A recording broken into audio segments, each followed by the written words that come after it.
제26화 부모는 결국 넘어서야 하는 존재니라. 결혼 전에는 아이를 별로 좋아하지 않았습니다. 아이를 등에 업고 남 앞에서 유난을 떨어대는 어미들 꼴이 보기 싫었죠. 제 인생에 아이가 등장하는 순간 갑자기 제 삶도 그렇게 아기가 맞지 않는 채로 삐거덕거릴 것만 같아서 겁이 났었나 봐요. 20여 년간 부모에게서 키워짐을 당하다가 이제 겨우 두 다리로 섰는데 다시금 그런 관계의 굴레를 재생산해야 한다는 사실 자체가 반갑지 않았습니다.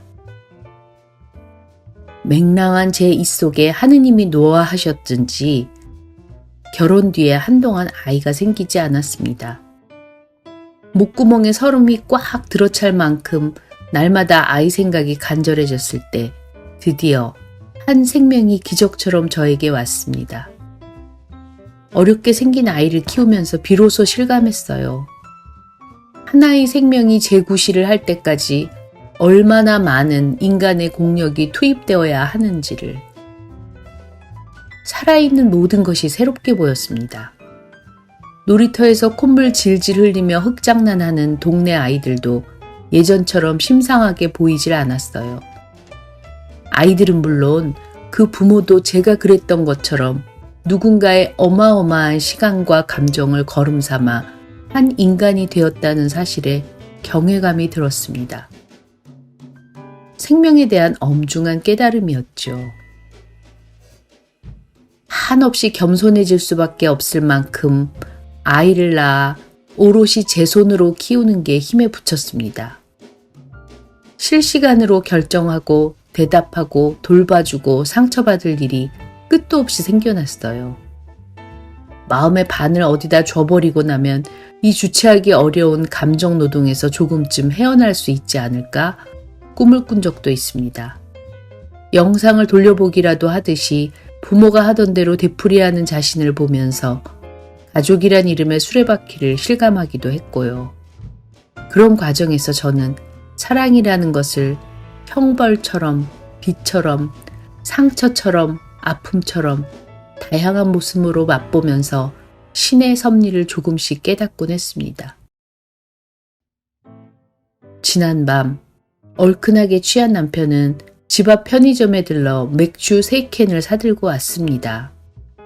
하나는 자신, 하나는 아내, 또 하나는 대학 졸업반인 딸을 위해서요. 한잔하자면서 우리를 식탁으로 불러 모았습니다. 평상시 우리 집 식탁은 음식을 빌미로 둘러앉아 까칠한 설전을 벌이는 곳입니다. 밥 먹으며 떠드는 일상적인 대화에서도 상대의 논리가 조금 부족하다 싶으면 여지없이 반론으로 받아치는 바람에 맥없이 당한 입장에서는 약이 올라 꽥꽥대기도 하지요. 남의 말을 대충 들어 넘기는 사람이 없어 예민한 주제에 관해서는 더 야단법석입니다. 화기애애는 고사하고 당장 내일이라도 헤어질 사람처럼 치열한 갑론을박에 빠져듭니다. 흡사 밥 먹으면서 하는 토론 대회장 같아요. 그런 우리도 가물에 콩나듯 진지하면서도 훈훈한 대화를 나눌 때가 있습니다. 어제가 바로 그랬습니다. 딸애는 이제 대학교 4학년, 앞길이 창창한 청춘입니다. 그런데 취직 대신 자기만의 작업을 시작하고 싶은가 봅니다. 하지만 분명한 길이 보이지도 않아서 당당하게 주장하기도 어려운 기색입니다. 뭐라 설명하기도 어려운 모호한 길을 가겠다면 어느 부모인들 반갑겠습니까?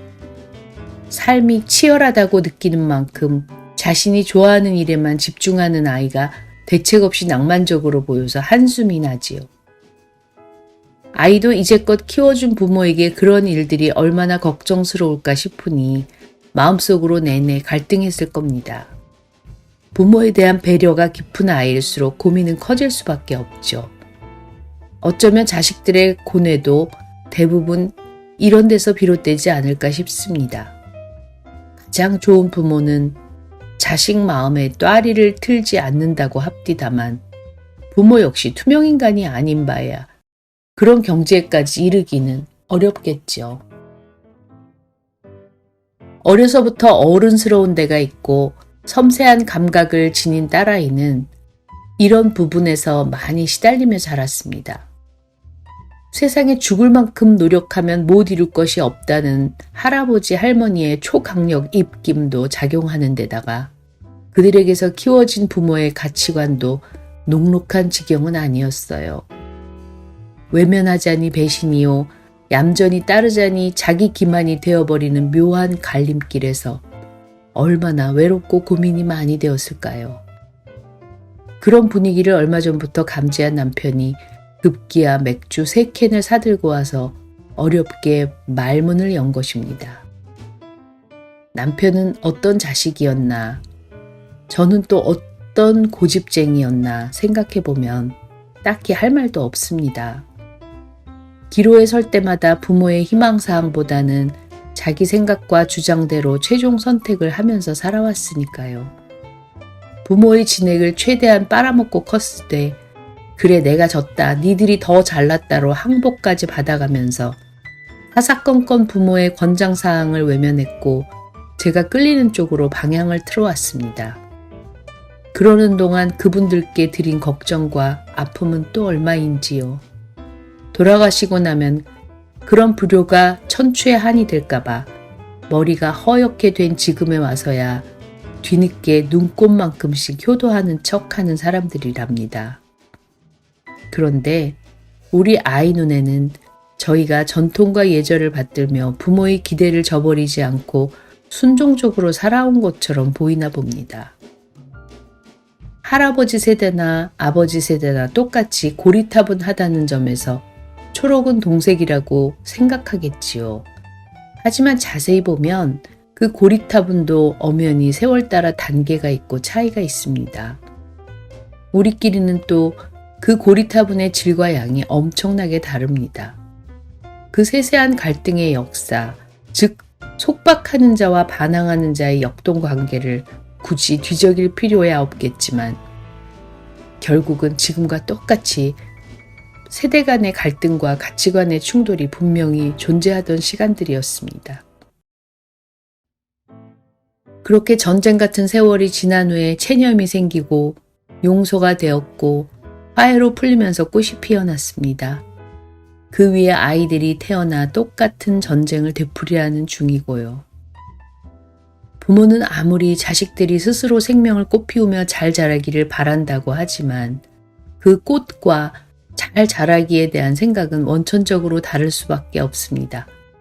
완벽하게 합일될 수 없는 시대적 어긋남이 필연적으로 존재한달 수밖에요.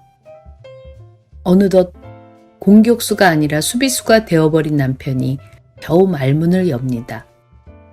부모가 바라는 건 너 자신의 행복이니까, 그리고 너는 그걸 마음껏 찾을 권리가 있는 독립된 주체니까 설사 부모가 못마땅하게 생각하거나 다른 길을 원한다 하더라도 쓸데없이 죄책감을 느끼고 머뭇거릴 일은 아니다.